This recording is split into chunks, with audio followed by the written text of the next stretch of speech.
did have some technical issues with our casting box.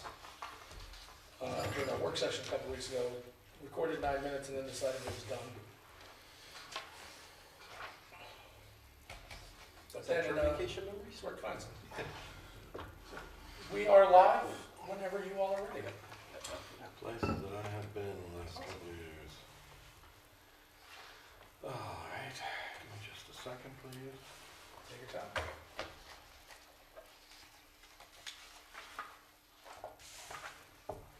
All right, 4:31, let's call the February 19th meeting of the Frostburg City Board of Elections to order. Roll call. Chair of work, Present. Mr. Brandon, Present. Mr. Boland, Present. Dr. Boland, sorry. Old business. We have a handful of things here.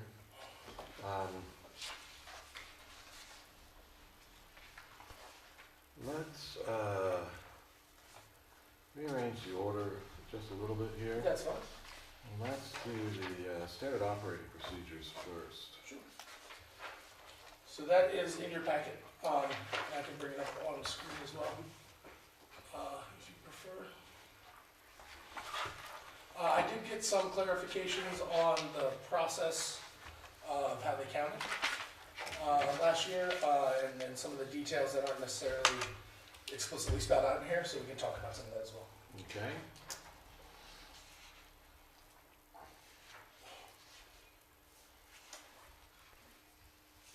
Pat, this is not part of the standard operating procedures, but when I was initially going through things and I was proofreading stuff that I didn't need to be, I did find in this description of the ordinance, it says, whereas by correspondence, etc., the city attorney notified the city attorney that it reviewed the aforesaid revisions to the, and I'm assuming it's code, and determined that they comply with applicable.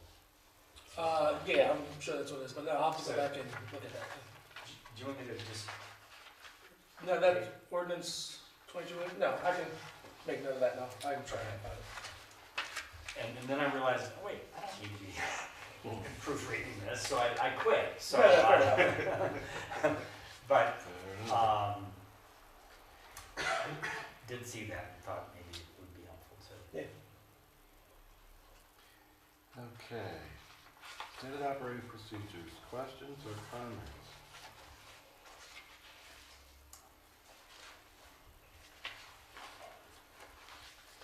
I see that page 5, number 11, addressed one of the questions that we had last time. Each batch of 50 ballots will be recorded on a tally sheet indicating the number of votes for each office. So, and that's one of the things I want to talk to you about, and that's on here a little bit later as a form, but I'll jump to it. So this was what the tally sheets looked like in the previous year. So this has the candidates from last year on it. They get cut into 4, so this is just the page. How it was described, so in 2022, in 2020, the ballot counting was relatively easy because nobody was running opposed.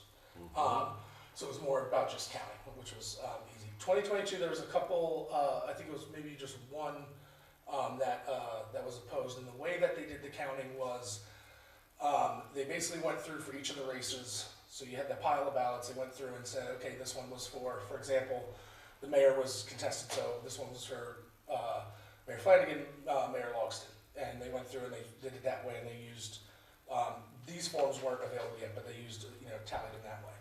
The most recent year, they did them in chunks of 50, and basically went through and did it kind of the same way, but they did it with all of the races at once. So you went through 50 and you counted in that 50, how many tallied for each person. Someone counted it again, so that there's a second person that counts it. If they have the same number, it's verified, and the counting sheet is rubber banded to that stack. You move on to the next one.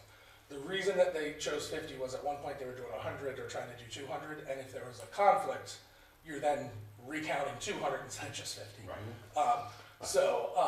But the question was, do we tally votes by election, by office, or by ballot? And the answer seems to be by ballot. So Correct. that is how they did it this past year. In talking with Liz, and that was the suggestion of the board last year. This is the first kind of year they really put a true operating manual together, which I'm very thankful for because we're all new. But she said it was very helpful, especially when more than one office is being contended, to do it almost race by race, because it can get complicated if you don't, but it's really up to how you all want to do it. The standing operating procedure would say that it is by ballot, and we can do it that way. Okay, what do you think about that? Board members?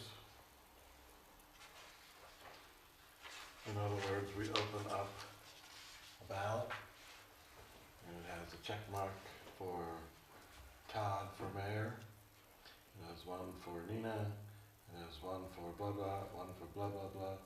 On our tally sheet, we go mayor, 1, Langston, Nina, 1, finance, 1 for whomever, and then switch to the next ballot.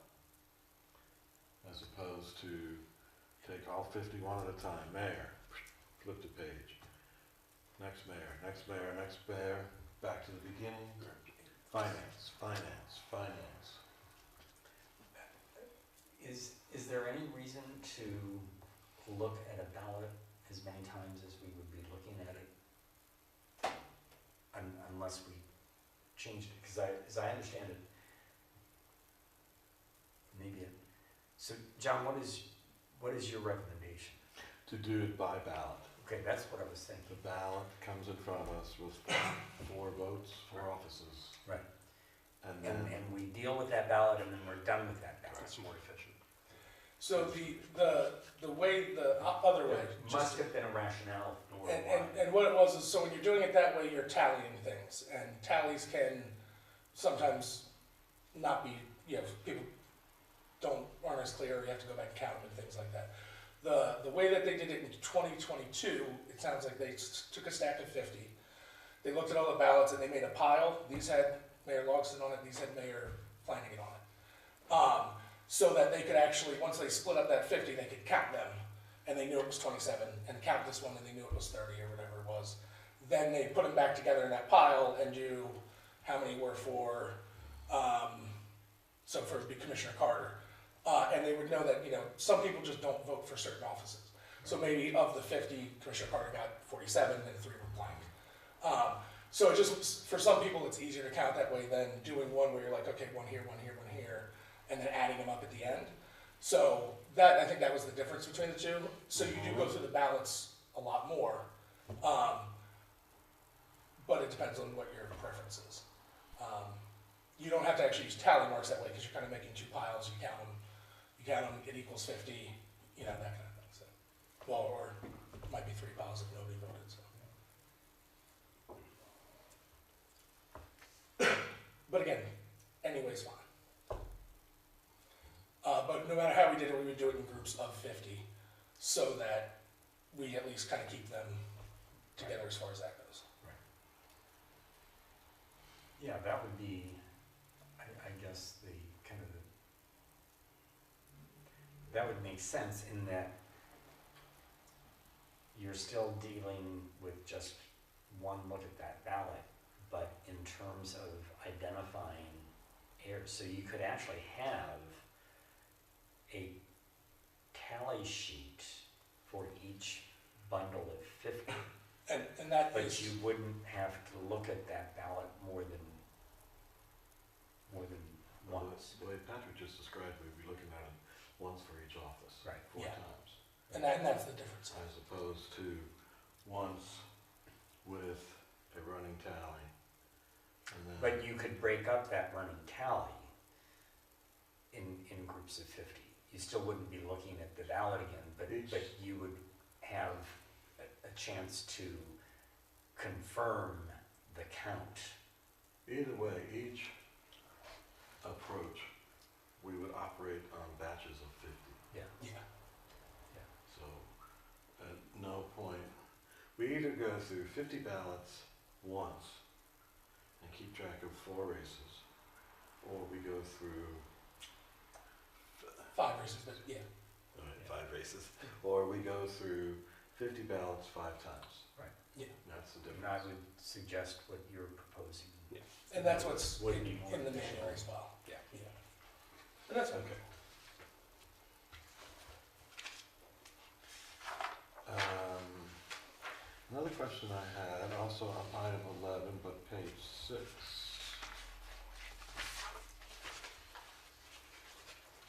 After all ballots have been tallied, the tally numbers will be entered into an Excel spreadsheet with formulas to total number of votes for each office.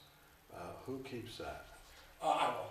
So Okay. we will have an Excel sheet on this laptop that's also projected up there on the screen so everybody can see what's being entered. One of the things that was suggested, even though something like that isn't a like an official like count when it comes to the actual ballots, so we'll have everybody double check the actual count of ballots. So if somebody does 50, somebody else will do that 50 again to confirm numbers. But in the same way, we'll have someone here that will read me the sheet that I'll enter in, and that we'll verify together on that, so that there's no accidental transposing of numbers and things like that. I meant in between each counting of the ballots, like the day after election.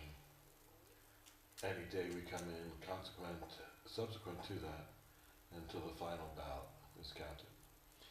The spreadsheet would have, I assume, a sheet for each day the counting was done, and then a master sheet at the end. We can do it that way. So in the interim, basically, what security are we going to enact so that that spreadsheet, the integrity of that spreadsheet is obvious to all involved? We could do a couple of things. We could password protect the document itself. One of the things, and we were gonna get to it here in a little bit, is over the couple days of counting, because the ballots will be out of the envelope with the voter oath on it, those will all be put aside so that when we're counting them, they're not associated with individuals. What they did last year is these 2 doors lock, and they actually put the seal tape on them, that the same ones we would use for the boxes, so that we'd know if anybody went into them overnight or anything like that. We could save it locally on this laptop and put the laptop in there as well.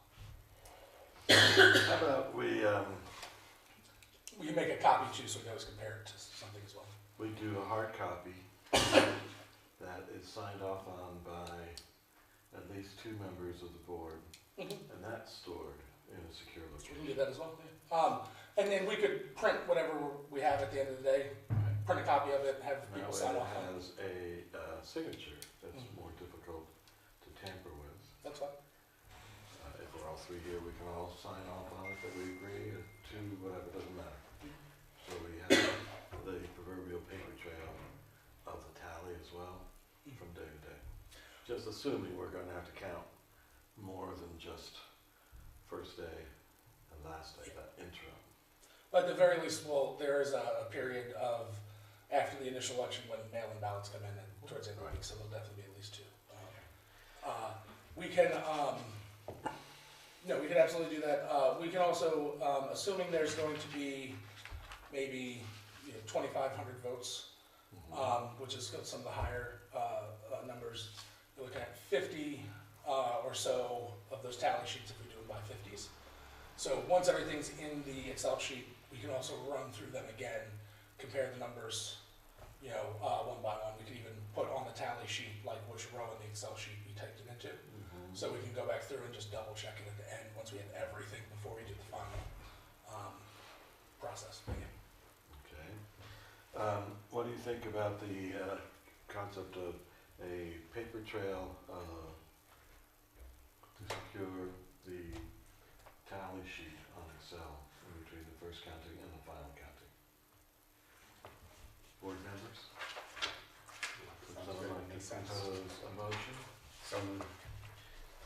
second? Moved and seconded, all those in favor? Aye.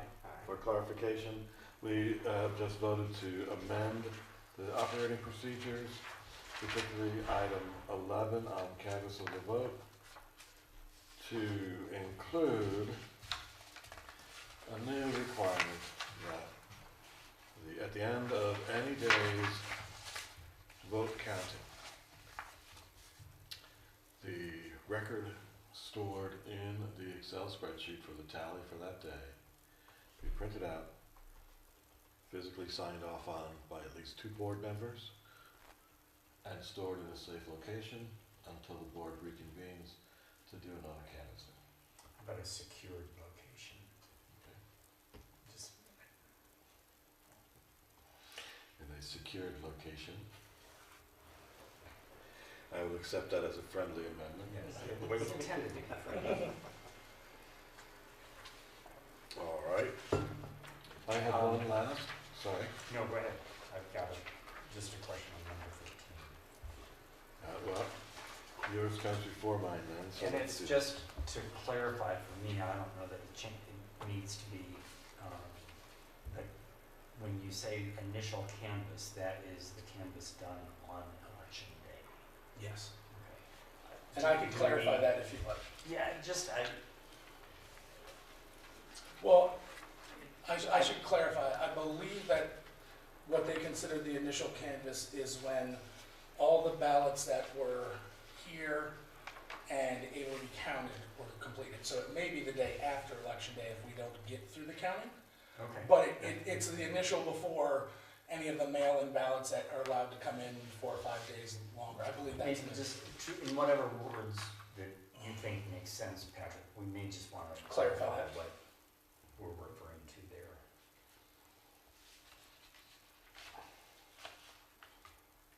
in a similar vein, Appendix 4, Canvassing Worksheet. Page, um, 12, appendix- 13. I'm working off of my notes from last time around. Uh, Last meeting.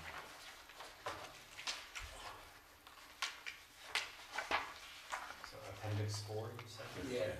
13 on the election meeting. Item 2, control form ballot total.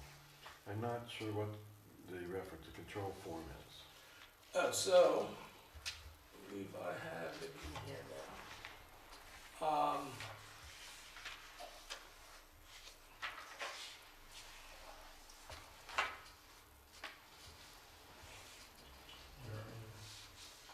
What does that mean? Control form, yeah. So the control form is, might be under the canvassing one, hold on. Citizen ballot.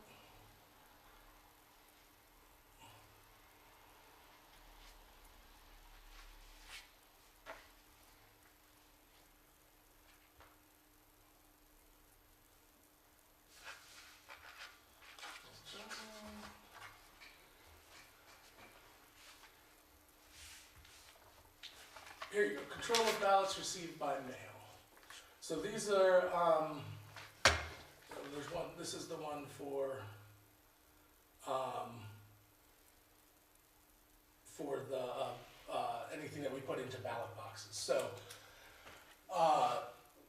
when we empty the ballot box or when we put, mail-in ballots into like an official box, they've been counted, they get sealed, and then this form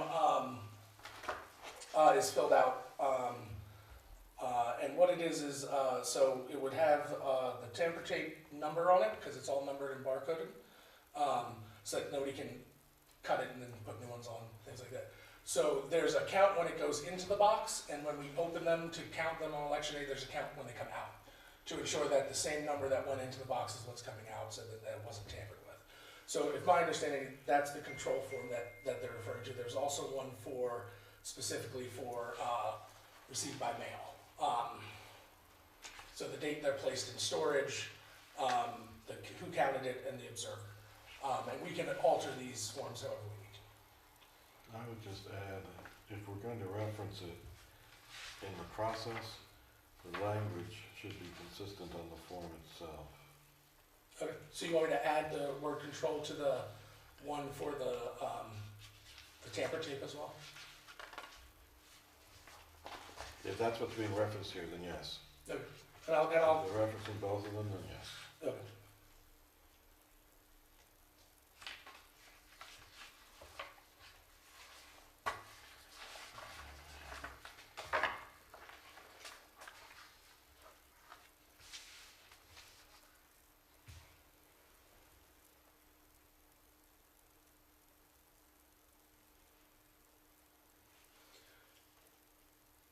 Well, actually, in looking at this now, I think control form is for mail-in, and maybe that's what needs to be. Okay, page, well, Yeah, there's appendix a 2. reference on number 8, control, and it says line 5 minus line 6 equals line 7. I don't see that. I think we have two different forms. So that, I do not think is the control form that's being referenced. No, so I Is think that- the control form is for mail-in, and then if you look at number 3 and number 4, that, it's, we should give it a name, but that's referencing the, Oh, this line, form. okay, got it. So- got it. So 1 is the number of ballots, that were, mailed in. 2 is the total that came out of those boxes from being mailed in. Right, and the parenthetical that they should match. Yeah, and then 3 and 4 should match as well. So ballots from the delivery box, and ballots previously removed, or well, ballots directly from the delivery box on election day, and ballots that we took from in delivery box needs, needs It's to be, not clarifying. Number 1 is the total number of ballots that got mailed in. yes, that we counted as they came in. Number 2 is in reference to what? Is in reference to the, municipal election control for ballots received by mail, which is on page 10 of the packet. And this is filled out every time that somebody empties the ballot box. No, this one is filled out by staff that receive mail-in ballots when they come to the city. They count them that day as they come in, so that we know what's coming in the mail. Okay.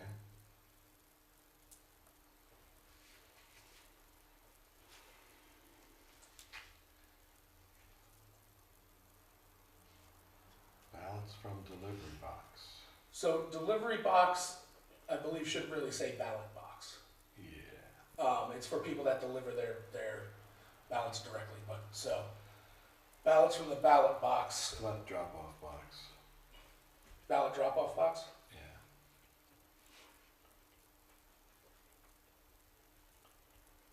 I haven't known what a delivery box was. So for number 4, Yes, and that form is, that's the one on page 9.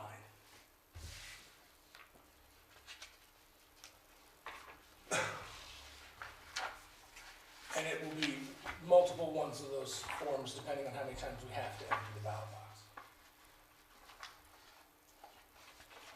So the one on page 9, anytime the ballot box is empty, we would fill out and store it with the tamper tape. so the top of page 9 is what they put on the ballot box. Seal in preparation for election on, yes, okay? This is when they seal it, with the tamp tape and tag number, blah, blah, blah. So when we empty the ballot box, we'll count them, put them into a box and seal it with the tape.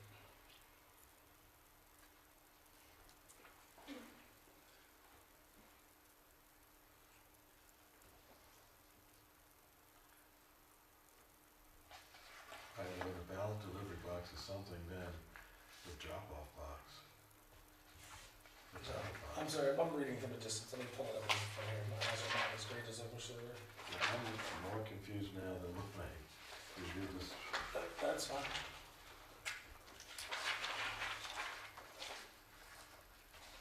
Okay, sorry.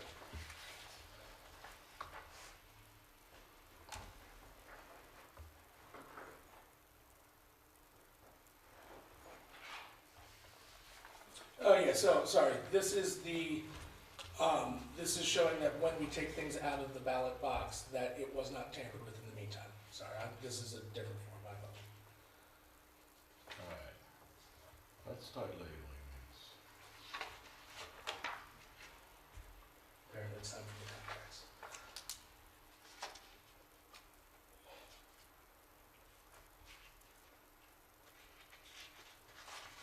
Tamper tape documentation form. It's listed as Appendix 1. I'm not seeing the appendix in this package. If there's appendix, the wording didn't wind up on it. If the next page is appendix 2 and the one is, if there's appendix 3, so I'll add that to it as well. Okay. The footer wasn't on that, I think it's supposed to be.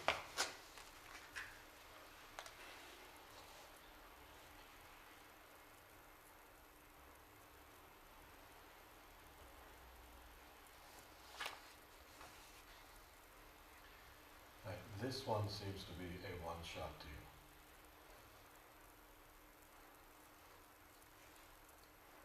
In what way? Sorry. It seems to be that you sign off on this, that this was done in preparation for the election.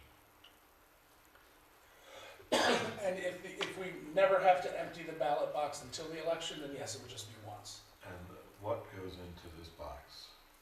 That number, appendix number 1 is referencing. Dropped off ballots? Yes. This would be the box that's in the lobby of the police station. Alright, let's change that wording to the ballot drop-off box, or drop box, whatever you want.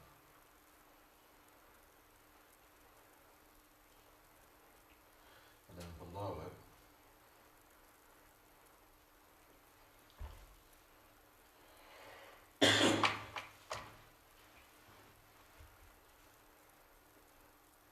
So the first one would be checked if we're emptying it on election day and directly canvassing them, if they're coming into this room and we're doing that. If we open it and we have to put them into a box and store them because it got full and we needed the space, that would be where the second one is. It gets its own tamper tape. it seems to me that the first one is when you originally seal the box. Oh, I'm sorry, in the second half, I'm referring to the two check boxes. Second pass of the second, the bottom of that page. Yes, Let's label these as 2 different documents then. or you want me to label the top as sealed and the bottom is like opened or something to reference it? Original seal for number 1.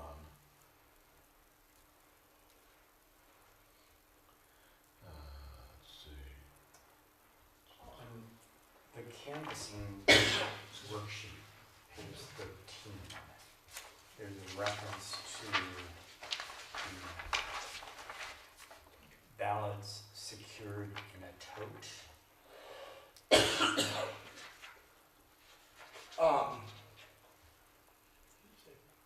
Yes, number 4.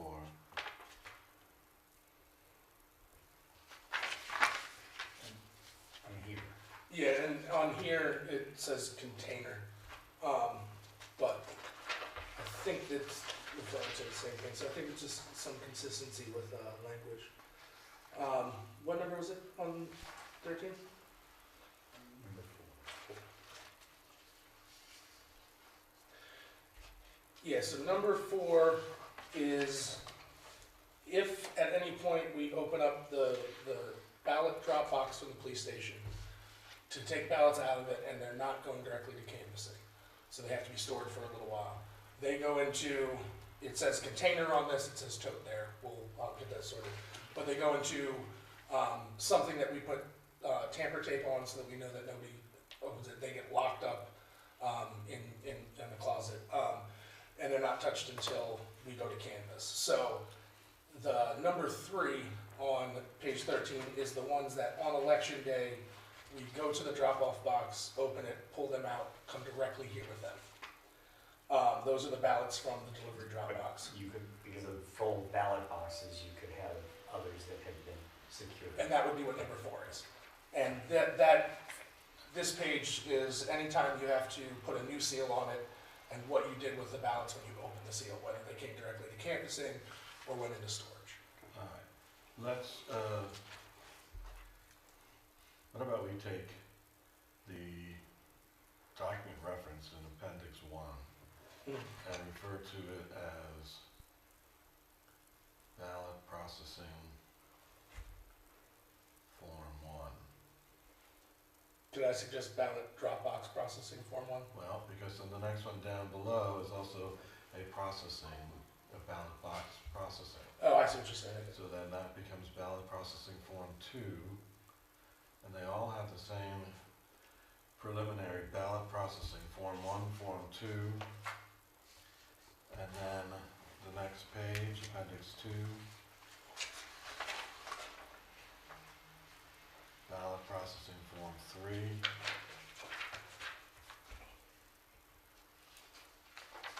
so that when we're looking at all the different descriptors we have, 1, 2, 3, 4, 5, on appendices, you can do comma, ballot processing Form 1.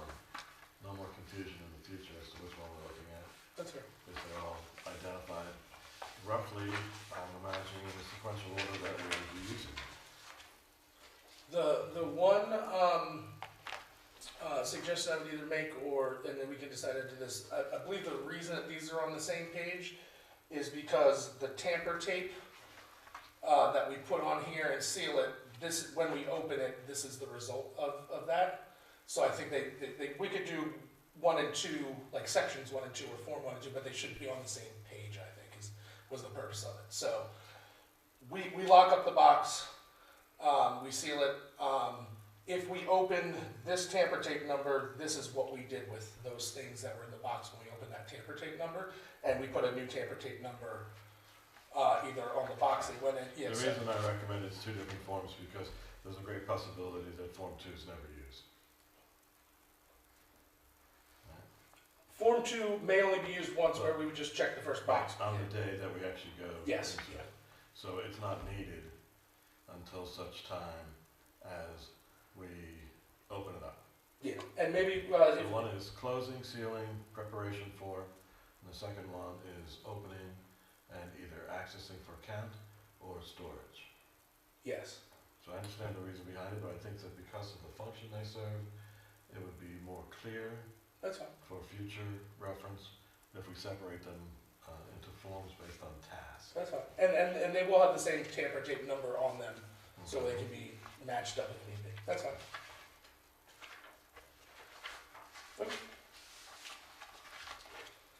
And then the next page, Form 3, would be staff control forms for ballots received by mail, correct?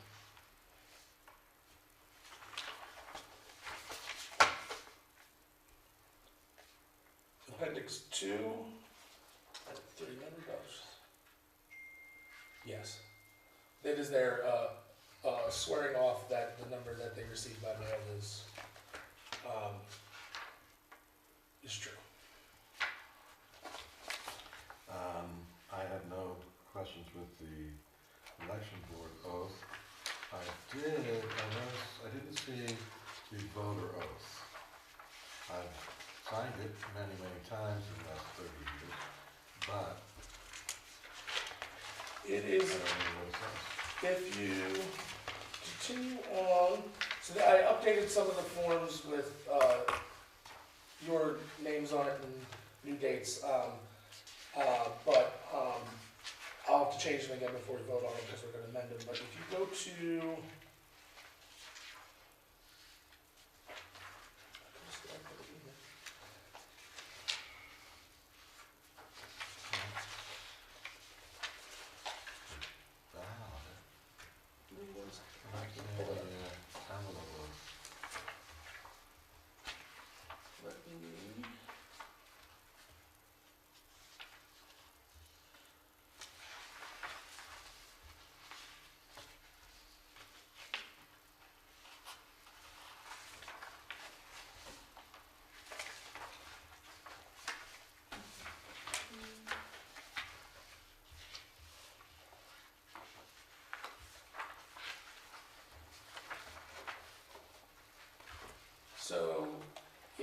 want to look on the screen, and I will get,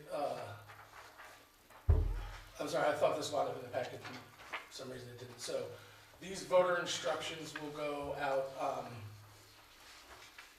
with the ballots.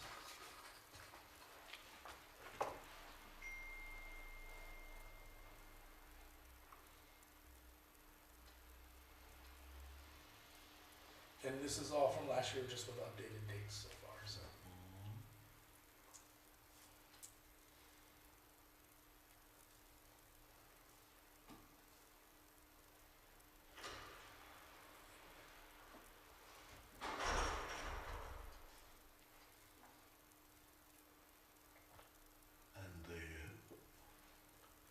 And then the opening envelope will have these things, this is the instructions to the printing company, so it doesn't, it's not what it looks like, but it's what will be printed where.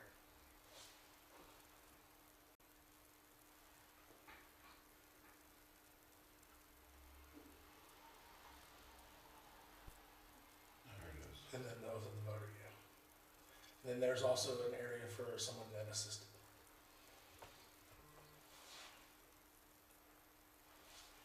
My suggestion I would make is incorporate it into this packet eventually. As appendices, the three different, Yeah. that's fine. So, yeah, because this is the instructions, the envelope, and the oath are in this document, and I will make sure you all get them, but I'll put it as appendix. I'm assuming, should that be a motion?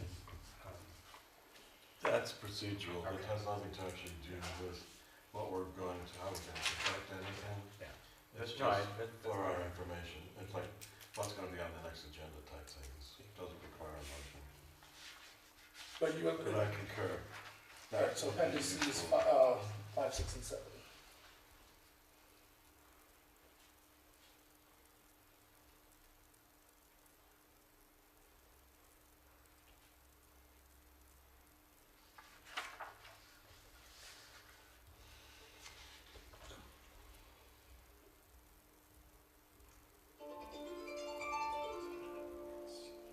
Have I turned that off?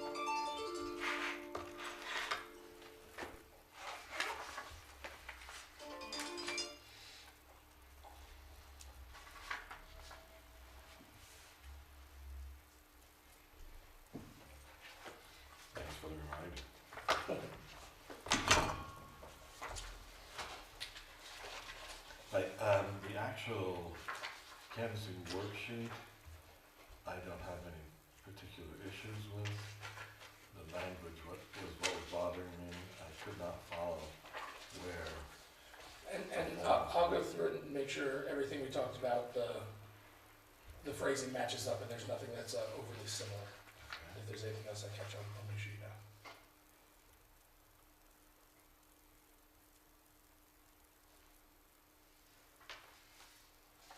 And if we would continue with the nomenclature of adding Form 3, Form 4, Form 5 to the canvassing worksheet, Being Form 6. voting, well, that would be actually Four. number 4. Voting statistics would be 5. Municipal results would be 6. Again, just for future reference, when we or others go through this.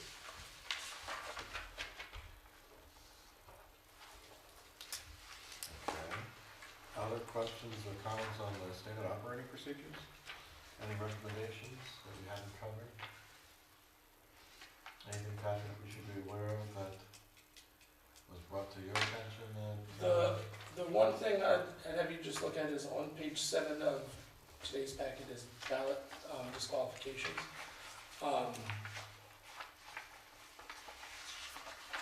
It's not in this as a number, we can talk about whether you want this language to be added. But the process for disqualifying the ballot, so those are the reasons for it. Mhm. If at any point there is a ballot that, that someone just, feels should be disqualified, we would stop kind of all the counting for a second. The three of you would look at it, discuss it in the open forum that we have going on. We would actually vote whether it should be disqualified or not. So like it is an official motion and vote as far as that goes. I can add that language here if you'd like just the process to be in there, but those are the reasons for disqualifying. So if I'm, excuse the interruption. No, no, absolutely. If I'm interpreting this correctly, that vote on these disqualification criteria would not need to be a unanimous one? No, I think majority would win at that. And again, that's not necessarily written in here, we can write that in. Right, and then it says other instances where the Board of Elections unanimously vote to disqualify a ballot. Just something weird that isn't covered by these stated disqualifications. We would still have an option if all three of us agreed to disqualify a vote, just in terms of practice, how that would play out. So the first ones are some of more of the standard reasons that ballots are disqualified. Like if they didn't sign the envelope, the voter oath, it shouldn't be counted. If it, what was some of the other ones? More than one ballot received from the same registered voter. Only the first vote being counted. That is if we can actually tell which one was first. It was mailed in and postmarked and such. The other things that have disqualified ballots before, in talking with Elizabeth about this, is if somebody indicates on the actual ballot, not the envelope it came in, but the actual ballot, indicates any sort of their identifying information. They write their name on it, things like that. It has disqualified the whole ballot before because they're not supposed to do that. Or if somebody, somewhere or another, the way they marked a certain race, made it so it's unclear who they voted for, or if they voted for somebody, you all could disqualify their vote on that race, not necessarily the whole ballot, and that's where the voting part comes in. But that wouldn't be disqualified unless you all agreed on it, because it is much more of a matter of opinion. Just again, wanting to translate that into actual, the practice. And my apologies, the voting part is mainly for number 5, not necessarily the others. I would imagine that we would gather all those together, and we would still have that conversation and vote to have them disqualified, but it would be more of a procedural. The disqualification.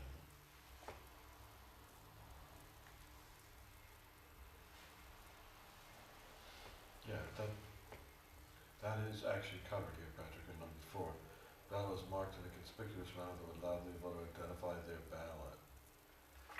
Yeah, so if they wrote their name, their address, Right. something on that, yeah. But normally, so the things, a ballot not having a signature on it is pretty obvious. That's why it's a little bit more procedural. What could identify somebody could be up for debate. And then other instances of, if they drew an X, not where it was supposed to be, you can't tell between the two, you all would sit and discuss whether should that race, that vote should be disqualified, not necessarily the whole ballot. Thank you. Well, if it is 2/3 vote for one and unanimous for the other, that needs to be clarified in voter disqualification. And I will double check, some of that may be in the code, and I'll see if there's actual language, if it is all one, but I think it's the procedural ones, it may not ever actually be in the book, but I'll double check. Okay. Yes, if it isn't, that is a substantive procedure that does have to be voted on. We can add that to the next agenda. Other things we should be aware of? One of the things that Liz mentioned when it comes to, I know you all had a lot of questions about it taking a little while to do counting and things like that last year. She said that when they had the number of ballots they did last year, she said all in all, working hours wise, it was probably, about 10 working hours of counting. I asked if it had to be, just the board that did the counting, if others could help. She said you could, have others help and have them, sign an oath and that type of thing. Last year, the board wanted to do it themselves, I believe. So, part of the reason was that they wanted to make sure the count was correct. It was also a pretty closely contended race, which is probably why they chose to do that. There were, one of the big things staff did help with last year was, a large portion of the ballots do come in by mail. Because the envelope's there, people at the house, they don't stop by. I've always liked stopping by, I thought we'd have more in the ballot box, to be honest. Feels like voting that way to me. Liz said last year, I think she only had to empty the ballot box on election day, so it never actually got full, right? But, one of the big things was staff were helping open up the mail-in envelopes, not necessarily the voter envelopes. The envelopes that sent it to City Hall, so that the ballots could be open, or set out. And then all of the ballots are alphabetized, so that we can check it against the voter roster, and see if anybody was not eligible to vote, in that manner. So while it's in the oath of office, we'll look at the name, compare it to the voter rolls to make sure it's right. So staff helped get that organized and alphabetized. Then once we have all the ballots are verified as official voters and that they've signed it and all those types of things, that's when they're opened up. The ballots are removed, and the ballots that come out of those become the pile of ballots that we count from and do everything with. But as far as help goes, we can plan to have some help, especially with opening envelopes and things like that. If you'd like to have people help counting, we can do that as well. Certainly, I would think opening envelopes is a no-brainer. Since there are only 3 of us, and each tally has to be verified by a second, then it would seem to me that would require an even number of people. And I apologize, Liz said that she did help the board count. She counted herself as part of the board, so there was 4 people counting. Okay? I have no objections.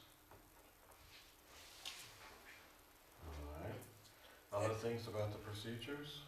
And that can be something that we also look at, in a future meeting, once we know how many people are running. If Right. every race is contended, counting may need more people. But we can have that discussion. Wait and see. Did you all have any other questions about that process, or? No, I will say that the way they did it last year is they brought in some extra tables here.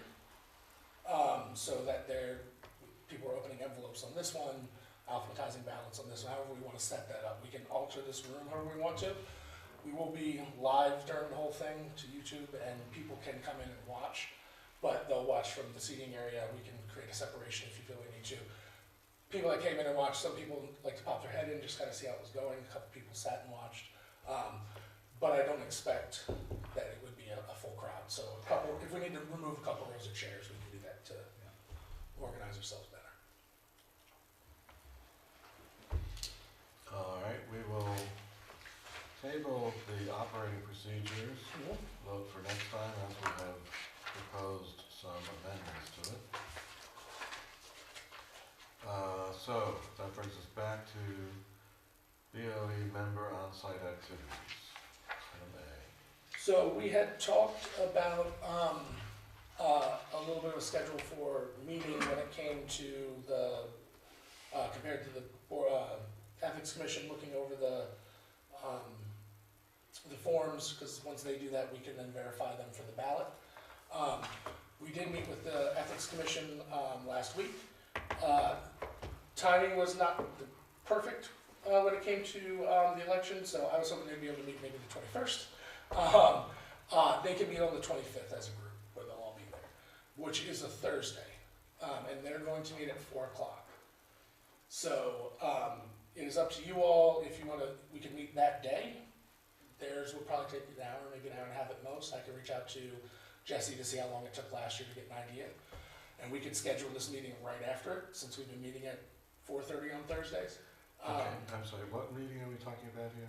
So the candidate forms will be due March 20th. The Ethics Commission needs to meet to review all of the candidate disclosure forms and approve them. We wanted to figure out when that meeting would be so this group can meet shortly after it. Because once we have those, you all will come up with the finalized ballot of who's on it. You'll approve the official candidates. So, but is that item A on here, schedule of Board of Elections member on-site activities? Yeah, sorry, so that would be one of the meetings that we'll have to be together for. And that would be sometime after March 20th, or after March, when they have their meeting is when? They had to meet after March 20th. The earliest that they could is March 25th, which is a Thursday, So it would need to be after their meeting. And we need to meet by when? As soon as possible. The earlier we can get the ballot with the actual candidates' names on it to the printing. So March 26th looks good, that's the Thursday after their meeting. I believe so. Yeah. Pull up my calendar.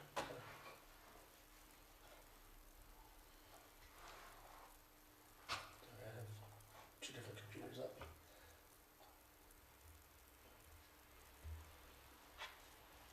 Let me double check, because I thought they were meeting on a Thursday. I might have misspoken, maybe March 26th. Let me pull up.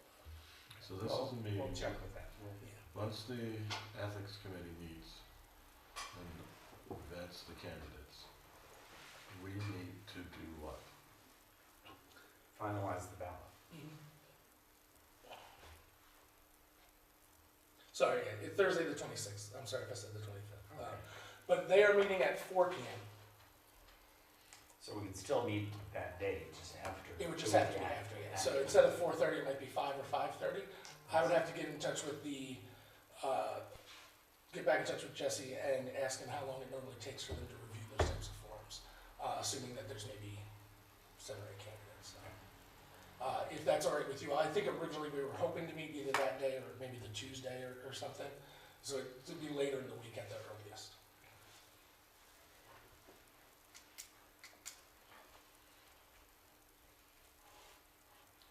Well, since we have to finalize the operating procedures,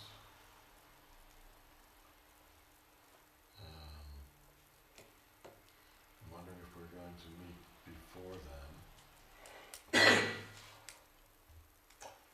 And I have an apology to make. For some reason, I thought this was going to be a quick meeting since I thought we were just, in my error, I thought we were just going over the forms and approval of the document.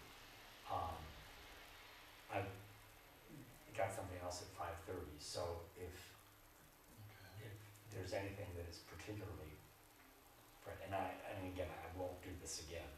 Well, and so if it makes you feel better, I think we've actually gone through a lot of the things on this in going through the standard operating procedures in as much detail as we did. So. Oh, okay. All right, well then, we're pretty much out of time then, because we're the board of 3. Well, we've got to come back anyway to Oh, do no, the stand, yeah. I'm just saying. Yeah, no, This is my long-winded introduction to, I'll entertain a motion to adjourn. And let us schedule an interim meeting before March yeah, I think that makes sense. 5, 6, whichever one. And we can talk about this at the next one, but I would look at Thursday, March 26th, if at 5 or 5:30, All right, everybody could be available. And we can talk about it at the next meeting if we need to. It gives you some time to look at Total it. tentative on your calendars for March 26th. And we'll say 5 o'clock because they're meeting at 4. But if it needs to be bumped back a little bit, I'll make sure everybody knows ahead of time. And then in the meantime, 5 o'clock, March 26th. Okay, that's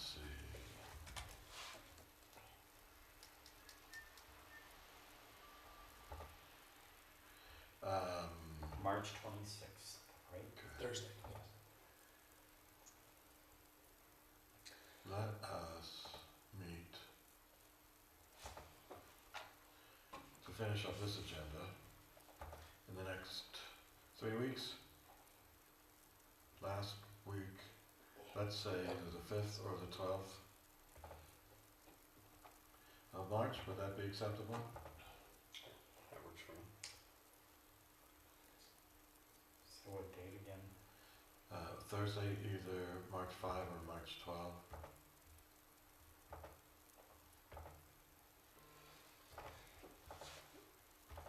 I don't think this will be a conflict in any way, but on March 5th, there's a meeting in here at 6:30, so we'd have to. March 5th, I cannot. That's the presentations for the next Big Ideas Challenge, the Big Ideas Challenge. You proved to be a problem, child. How about March 12? That will not be a problem. And 4:30. 4:30.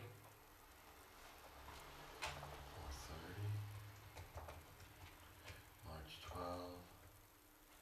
4:30. March 12th is not a problem. 4:30? I'm And- sorry for being such a stickler at all these things. No, I'm glad you haven't, because that's great. I do have one quick thing that we need to vote before we go. Okay. We had an individual ask for the city of Cumberland and I believe the county, as candidates are filing, they are posting, letting people know who's running. It's not a practice of something that we've done. We've just kind of announced it once everybody was finalized. And they wanted to know why we didn't, and my answer was, I have no idea. So the one thing would be is, just because somebody filed doesn't mean they'll be on the ballot. But if they have all their paperwork in and they're just waiting for us in other areas, let people know who's filed, not necessarily who's going to be a candidate. Would you all want us to do that? Have any objections to doing it? If so, would you want to do it at the end of each week? You know, on the 1st and the 15th? Personally, I think it's up to the individuals to market their own campaign. I don't see the rationale behind the city advertising. And my concern is, even though we are clear about the distinction between filing and being on the ballot, Right. there'd be a lot of people who would make an assumption that, especially if we said Right. they had filed, that would give it more weight than we intend Correct. in Right. terms of Sanctioning perceptions. it. Yeah. Exactly. And I will say, I did ask the election, or the Ethics Commission, how they wanted to receive those candidate disclosure forms. They wanted them to come in as they came in, and they said they'd like them all at once when they meet, so they can do them all at once. So there wouldn't be any approval of those forms before, like on an ongoing basis, to a point where we would be able to confirm that they were on the ballot, so. Bradley, what do you think?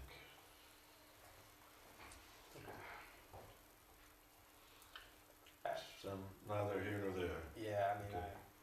That's legit. yeah, You don't have to do well, that. yeah, if they can market themselves and we're doing it the right way, I don't see any issue. I mean, the state doesn't announce candidacies or tender candidacies, the feds do not. They do put, when people file, the state of Maryland, there's a whole, like, actual roster of everybody that's filed. And it'll actually tell you when they dropped out and things like that. So once you file, it does become public, and over the course of time, they'll actually pull names off of it if people drop out of races and things like It that. is something that you can look up, it is not something that the state advertises. Oh, you know, it's not, I'm not, and not on their Facebook page, but there is a spot you can look up. Right now with us, we don't have anywhere that you could look it up, it would be something that you'd have to actually ask about. I mean, the only advantage would be to encourage people to run if they see a vacancy, nobody files. Yeah. Because it could also That's a great point. encourage animosity, oh, I hate that person I'm running against. Which is none of our business, that's a legitimate reason to do anything. All right, well, let's call for a vote then. All those in favor of petitioning the city to create on its webpage a list of those who have filed for candidacy, but with a clearly stated disclaimer. This does not mean that this is well, I'll have to think of some better language, but that this is a candidate until clearing the rest of the hurdles.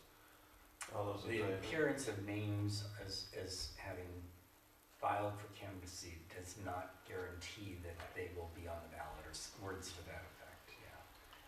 So we shows intention. Personally, I'm going to vote against it.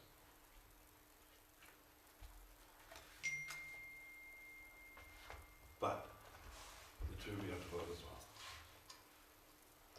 Well, I have somewhat mixed feelings as well. I just,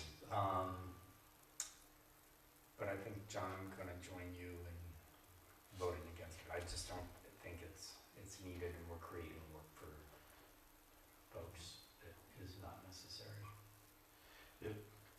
Well, 2 and 3. Yeah, I'll jump on board. I recommend that if in the future people want to petition us as the Board of Elections or the city and mayor, a single request versus a community feeling is a distinction for me. That's good. And it could have just been an inquiry as to, wow, the other guys do it, but you don't why. So, all right, so that motion failed. We will not do that at this particular time. Last second to do anything else. All right, my friends, we shall call this meeting adjourned. Without objection,